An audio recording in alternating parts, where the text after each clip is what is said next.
after an offseason of much change for the Chicago Sky and the WNBA as a whole that saw super teams form and us unfortunately lose quite a bit of our players, we're going to talk about where the Chicago Sky now sit in what should be a tough playoff race down at the bottom of that playoff race. We're going to talk about where the Sky sit, plus some more right after this.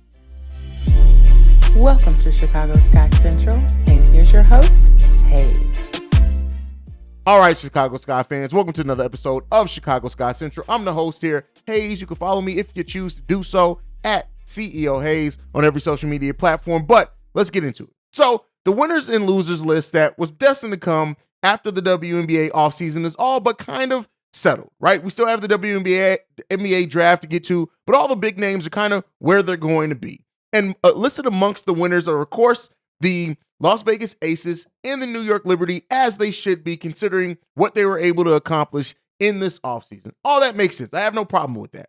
And the Chicago Sky are pretty much like we expected as well, listed amongst the losers, like most people would expect when you look at all the players that they lost in this offseason. And so, I'm not going to do my own winners and losers of the offseason. I think it's pretty clear who's a winner and loser in this offseason just by the way that everything shook out, and we are now in the super team era of the WNBA, and that's fine, right? It's fine. But where does the Chicago Sky now sit amongst those super teams? How realistic are the Chicago Sky's hopes of even making the playoffs, much less winning a playoff series, right? We talked about this roster, how I see this roster shaking out, and I'm pretty high on this roster. But when you look at the Eastern Conference in the WNBA, you got the New York Liberty, who were the 4 seed last season, who are surefire. They better be the number 1 seed, or else everything that they did this offseason is going to be wild. Now, amongst that, you're looking at the former the playoff teams from last season, the Chicago Sky, the Connecticut Sun, and Washington Mystics. Now, the Sun and the Sky both lost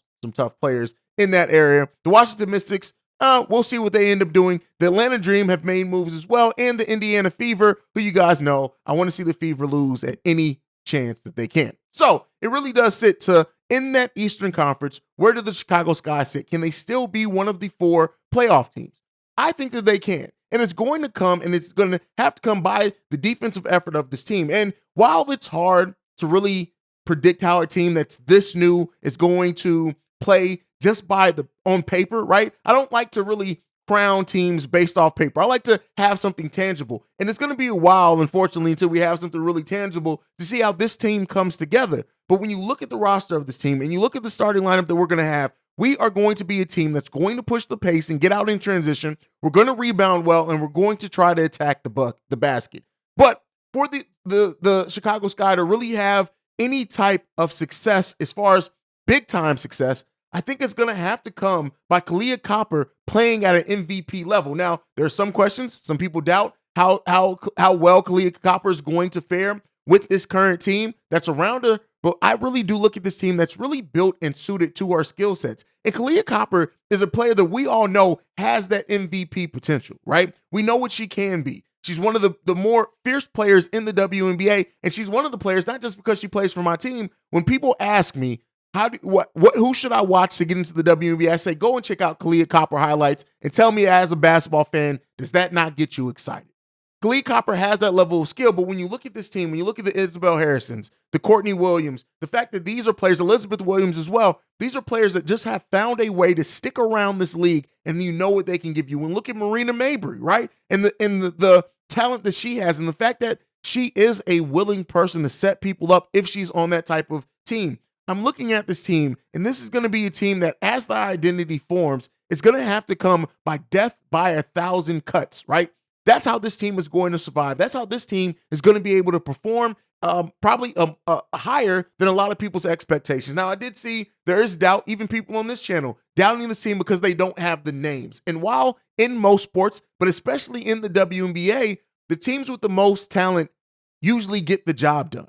But we know in sports, everything doesn't always go the way that it seems is going to go on paper. But what the Sky have to do, the way that this team comes together, the way that this team bonds, how they identify their play style, how Coach James Wade coaches and get the best out of these players is really going to be what's telling to how far this team can go this offseason. You look at the Chicago Sky's roster. Yes, it's built around Kahleah Copper, Dana Evans, who's been absolutely on a tear overseas and showing what she can do when she has the ball in her hands, both scoring and defensively, right? You look at Rebecca Gardner, our rookie from last season who is going to come in and do some solid things for us. Isabel Harrison, another player that has that chip on her shoulder who's going to come in, push the pace, get rebounds, block shots, play solidly on both sides of the ball. And we have a lot of players that understand and know how to do their roles, right?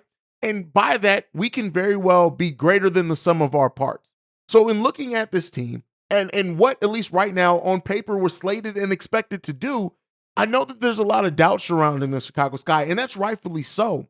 But as this team, probably over the first month of the season, really build their identity, build their play style, that's where we're going to be able to tell just how much this team is going to be able to punch, maybe above their weight, or maybe, God forbid, they're going to be one of those teams that's clearly better than what the expectations are holding them.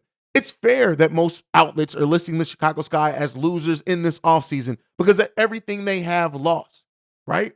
Everything that they have lost in there. That really, by definition, makes them losers. They went from a team that was looked at as a surefire title contender to a team that there's so many question marks around it that it's just hard for the analysts to predict. And one thing that I always say, the hardest thing to predict in sports is how a team's going to really come together and how that formation of the team, the bond of that team, the play style of that team is going to inform how good that team can be. Especially when you have a team that doesn't have the big name stars from around the WNBA.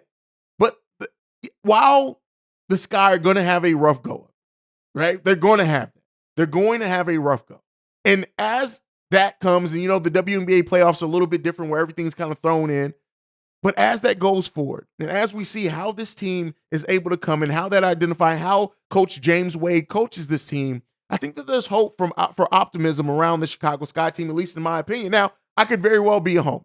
I could be a player, a fan that is too engulfed and too ingrained in his team that can't see the forest for the trees. There's a chance of that, and I acknowledge that. I acknowledge that there may be some biasness on my part, but I'm looking at this team. I'm looking at Stu coming back and what she means rebounding-wise. I'm looking at Elena Smith, right, and the fact that the bet on her and really how much she's able to contribute and do in her second stint in the WNBA, what does that look like for this team? How can this team benefit from her well-rounded game, the ability to shoot, defend, rebound, play guard, play forward, everything that she's able to do? It's going to be huge for the Chicago Sky to really build that identity. And let's see what they can do. I'm hopeful of this team. I think this team is going to be a solid team, but I'm not willing to necessarily say they're going to win a playoff series or anything like that until we're able to see it. And so once we do see it, that's where we'll be able to start. And I'm excited for this season to get started. I know we still have a little while. We got to get through the WNBA draft, which we don't have any draft picks. But when the season opens up for us on May 19th, when that Chicago Sky team takes the floor, all eyes are going to be on the Sky to see how this team is going to come together and how this team is going to stand up and rebound after a season of loss for the Chicago Sky. Now, before we go, I also want to ask the question and talk about a couple of topics. Allie Quigley and Courtney Vandersloot, should their jerseys be retired? I don't think there's many Chicago Sky fans who would argue that, especially Courtney Vandersloot's jersey should be retired for the Chicago Sky. Some of the questions around Allie Quigley remain, but I look at them as, I told you guys, Courtney Vandersloot is a Chicago sports legend to me, right? And this is somebody who loves the WNBA. I watch the WNBA. I love it. I'm ingrained in it. I'm a Chicago Sky fan. Allie Quigley as well. I do think that they have done enough for this team, and especially considering we won a title, that they have done enough, and they were breaking records when Courtney Vandersloot was breaking all those assist records and having Allie Quigley as their running mate. I do think that these are two players that deserve to have their jersey retired. Now, I want to throw this to you guys. Question of the day. Should Allie Quigley and Courtney Vandersloot have their jerseys retired for the Chicago Sky when it's all said and done? Doesn't necessarily mean this season, right? It's too early to say that. And one of the weirdest things in this upcoming season is when we do face the Liberty and Courtney Vandersloot is in another jersey. I'm not going to lie to you. That's about to be weird for me. But question thrown to you guys. What do you think about it? Now, next question up that I want to answer or take a look at before we go is Yueru. And what's her status? So the last update that we got from James Wade is that she wants to be back in the WNBA. Matter of fact, that were a quote from James Wade. She wants to be back in the WNBA. And she's on our roster, so I wouldn't imagine her wanting to be anywhere else. I think the thing is with so much uncertainty with the Asian Games and all these things, I don't want to be in a situation where we have a player that's here and they leave. I want to be able to build from April until the end of the season with the same group. Now, many may remember that last season, Yueru was pulled right before the playoffs to go back over to China. And so there's some questions on if that will happen again. Now, I do think that that happened more so because of the lack of playing time and that her national team wanted to make sure she was going to be suited and ready to go and in the best shape. But if Yueru, who clearly the Chicago Sky's coaching staff is high on her to a degree, if they do bring her back and she earns a solid role on this team, I do think that she's going to be here for the full part of the season, for the entirety of the season, I guess I should say. But there are some questions around if she's going to come back. And even saying that the conversations and the talks with her and her agent have been kind of fluid, right? That's what James Wade said. So Yueru, who wasn't playing very, very many minutes, but who flashed some things, but still left enough room for concern. I do think that if she's able to come back and have a role for this team, that, again, another player that could make an impact. And as with the Chicago Sky as last season, depth is highly important for this team. So let's see how things go. Let's see how things continue to grow for this team and where we end up. And again, you guys can be tuned in right here at Chicago Sky Central during the offseason. I'm going to have at least 2 episodes a week. And we'll see how things shake out during the season, where I'll be giving post-game shows, things like that. But that's it for me for today. Make sure you're following the show at Chicago Sky Pod on every social media platform. You can also send us any feedback, questions, comments, concerns, ChicagoSkyCentral@gmail.com. And then lastly, if you want to leave a text message and our voicemail, 773-270-2799. We are the #1 spot for everything Chicago Sky related. And I don't care what none of them other podcasts say. This is the place to be. And that's it for us for today. We'll see you guys the next time we plan on going to Skytown. Peace, y'all. This has been a presentation of the Break Media.